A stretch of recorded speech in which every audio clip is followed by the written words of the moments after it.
પર્વ અર્થાત આસુરી શક્તિઓ ઉપર દૈવી શક્તિના વિજયનું પ્રતીક છે. તમામ પર્વોમાં બે પર્વ એવા છે કે જેનું વિશ્વ પરિવર્તન સાથે, સૃષ્ટિ પરિવર્તન સાથે ગાઢ સંબંધ છે. એક છે શિવરાત્રી અને બીજું છે નવરાત્રી. રાત્રિ શબ્દ એ અજ્ઞાનતા રૂપી અંધકારનું પ્રતીક છે. પરમાત્માએ શાસ્ત્રોમાં વાયદો કર્યો છે, યદા યદા હિ ધર્મસ્ય ગ્લાનિર્ભવતિ ભારત. પરમાત્માએ કરેલા વાયદા અનુસાર પરમાત્મા અતિ ધર્મ ગ્લાનિના સમય, આ ઘોર કળયુગ રૂપી રાત્રિના સમયે જ્યારે સમગ્ર સંસારમાં અજ્ઞાનતા રૂપી અંધકાર છવાઈ જાય છે, એ સમયે પરમાત્માનું આ સૃષ્ટિ ઉપર અવતરણ થાય છે. અને પરમાત્મા આ સૃષ્ટિ પરિવર્તનનું કાર્ય કરવા માટે આવી દિવ્ય શક્તિઓનું સર્જન કરે છે. માટે આપણે એમને શિવશક્તિ કહીએ છીએ. એવી જ એક શિવશક્તિ સ્વરૂપા માં જગદંબા સ્વરૂપે આપણી સામે ઉપસ્થિત છે. માં જગદંબા અર્થાત આસુરી શક્તિઓ ઉપર દૈવી શક્તિના વિજયનું પ્રતીક. આપણા પૌરાણિક કથામાં એવું બતાવવામાં આવે છે કે મહિષાસુરના આતંકથી ભયભીત થયેલા દેવતાઓ એ જ્યારે બ્રહ્માજી પાસે જાય છે, ત્યારે બ્રહ્મા, વિષ્ણુ અને શંકર આ ત્રણેય દેવતાઓ પોતાની શક્તિને એકત્રિત કરી એક વિરાટ શક્તિને, એક મહાશક્તિને જન્મ આપે છે. અને એ વિરાટ મહાશક્તિ અર્થાત માં જગદંબા. પણ પ્રશ્ન એ ઊભો થાય છે કે અસુર કયા છે? કહેવાય છે કે 9મા દિવસના અંતે મહિષાસુરનો વધ થાય છે અને દૈવી શક્તિનો વિજય થાય છે, જેની યાદગારમાં આપણે આ નવરાત્રિનું પાવન પર્વ ઉજવીએ છીએ. પણ એ અસુર કયા? શું આપણે ખરેખર અસુરો જોયા છે ખરા? તમારામાંથી કોઈ જોયા છે? ફક્ત ટીવી સિરિયલમાં. અને આપણે જાણીએ છીએ કે આર્ટિફિશિયલ છે. રિયલમાં એવા કોઈ અસુરો આપણે જોયા નથી. તો ખરા અસુર એ આપણી અંદર રહેલા છે. આપણી અંદર રહેલી બુરાઈઓ, ખોટી આદતો, અવગુણો, વિકારો, વ્યસનો એ અસુર છે, જેનાથી આપણે પણ દુઃખી થઈએ છીએ, બીજા પણ દુઃખી થાય છે. તો એ અસુરોનો આપણે અંત કરવાનો છે. એ અસુરોને આપણે ખતમ કરવાના છે. કઈ રીતે? આવી દૈવી શક્તિને આપણે કઈ રીતે ધારણ કરી શકીએ? પોતાની અંદર રહેલી બુરાઈઓ, વિકારો, વ્યસનોને કઈ રીતે ખતમ કરી શકાય? એના માટે બ્રહ્માકુમારીસ વિદ્યાલય દ્વારા 7 દિવસની શિવ સપ્તાહ સંભળાવવામાં આવે છે. એ 7 દિવસની શિવ સપ્તાહ બિલકુલ વિનામૂલ્યે છે. એની કોઈ ફી નથી, એનો કોઈ ચાર્જ નથી. તમારે ફક્ત તમારો અડધો કલાકનો સમય આપવાનો છે. ક્યાંય જવાની પણ જરૂર નથી. તમે બધા અહીંયા ભેગા થશો, અમે બહેનો તમારી પાસે આવીશું આ 7 દિવસની શિવ સપ્તાહ સંભળાવવા માટે. તમે 7 વખત હરિદ્વાર જઈને ગંગામાં સ્નાન કરીને આવો અને જેટલું પુણ્ય નહીં મળે, એનાથી પણ વધારે પુણ્ય આ 7 દિવસની શિવ સપ્તાહ સાંભળવાથી અહીંયા ઘરે બેઠા પ્રાપ્ત થશે.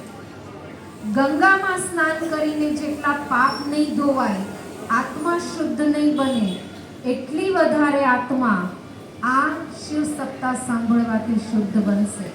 જન્મ જન્માંતરના પાપને કઈ રીતે નાશ કરવા એ વિધિ આ 7 દિવસની શિવ સપ્તાહમાં આપ સાંભળી શકશો. તો એવી રીતે બીજી દિવ્ય શક્તિ આપણી સામે ઉપસ્થિત છે માં ખોડિયારના સ્વરૂપમાં.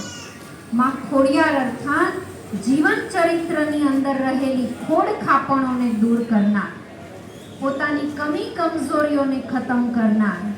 માં ખોડિયારનું વાહન કયું બતાવવામાં આવે છે? મગર. મગર શેનું પ્રતીક છે? આપણી અંદર રહેલી મગરૂરી. મગરૂરી અર્થાત અહંકાર, અભિમાન, જેના કારણે આજે સંબંધોમાં તણાવ છે, જેના કારણે આજે સંબંધો તૂટી રહ્યા છે.